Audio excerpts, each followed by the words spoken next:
Homo Deus by Yuval Noah Harari. Deus is the Latin word for God.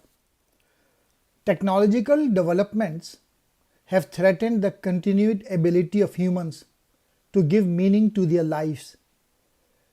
The author suggests the possibility of the replacement of humankind with the Superman, endowed with abilities such as eternal life. What gives our lives meaning? And what if one day whatever gives us meaning went away? What should we do then? We have organized to meet basic human needs, being happy, healthy, and in control of the environment around us. Taking these goals to their logical conclusion, Harari says humans are striving for bliss, immortality, and divinity. This is the best reason to learn history, not in order to predict the future, but to free yourself of the past and imagine alternative destinies. We don't become satisfied by leading a peaceful and prosperous existence. Rather, we become satisfied when reality matches our expectations. The bad news is that as conditions improve, expectations balloon. Sugar is now more dangerous than gunpowder. In 2012, about 56 million people died throughout the world. 620,000 of them died due to the human violence. In contrast, 800,000 committed suicide and 1.5 million died of diabetes. The most common reaction of the human mind to achievement is not satisfaction, but craving for more. History is not a single narrative, but thousands of alternative narratives. Whenever we choose to tell one, we are also choosing to silence others. In the past, censorship worked by blocking the flow of information. In the 21st century, censorship works by flooding people with irrelevant information.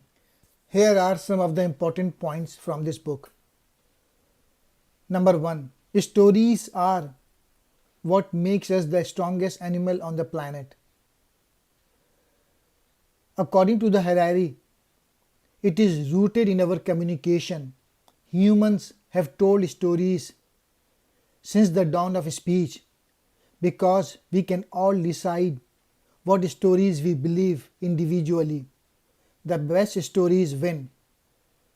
Over time, we have become more intelligent, which is why the story that wins in the long run is whichever one benefits us the most as a whole. Another lesson. Today's dominant narrative is humanism.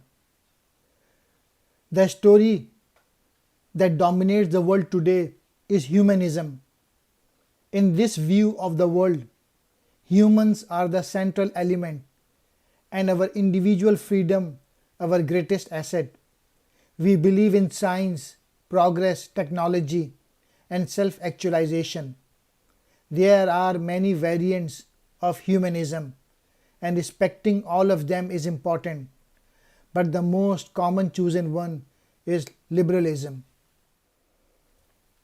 Even campaigns for a certain cause like climate change awareness, less waste, or redistribution of wealth are often just liberal narratives in disguise.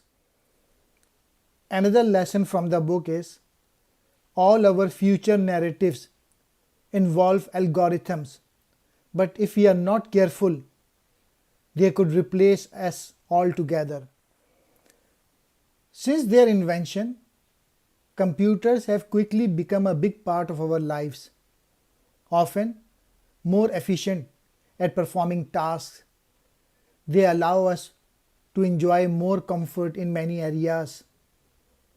Algorithms make our work easier, help us monitor our health, and even contribute to our recreation by giving us more ways to express ourselves. Two trends appearing at the horizon are techno-humanism, often called transhumanism, and deism. Transhumanism argues that humans should merge with technology to enhance their capabilities and keep up with the power of algorithm. Deism, on the other hand, suggests we get out of the way and let algorithms become as powerful as they can become on their own. No one knows which narrative will win, and if it is even one of these two, but one thing for sure, the story of humanity will never be boring. The author imagines a future in which humans live in such an optimized world they become useless and their lives lose all meaning. Artificial intelligence is definitely going to change society in a fundamental way, and there are possible dangers. The book gave the possibility that select people will become superhuman. Superhumans is using bioengineering and artificial intelligence to upgrade human abilities. If they use the power to change themselves, to change their own minds, their own desires, then we have no idea what they will want to do or what happens if using, let's say, brain computer interfaces. We cannot connect two brains together so that I can access your memories and remember your childhood.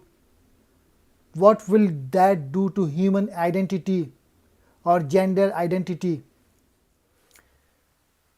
Humanity, after removing plague, war, and famine, will use technology to seek bliss, immortality, and divinity. For thousands of years, we have gained the power to control the world outside us, but not to control the world inside. You could stop a river from owing, but you cannot stop your body from becoming old. You could kill mosquitoes, but you cannot kill annoying thoughts buzzing inside your head. In the 21st century, we are going to gain the power to control the world inside us, to kill the thoughts and not just the mosquitoes. Harari thinks data has become a more popular religion than combating climate change because it promises far greater power. If you have enough data and enough computer power, then you can create an algorithm that understands humans better than they understand themselves. The author suggests that the best bet is to develop your emotional intelligence and your resilience, the ability to keep changing all the time. In future, machines treat people like slaves or animals.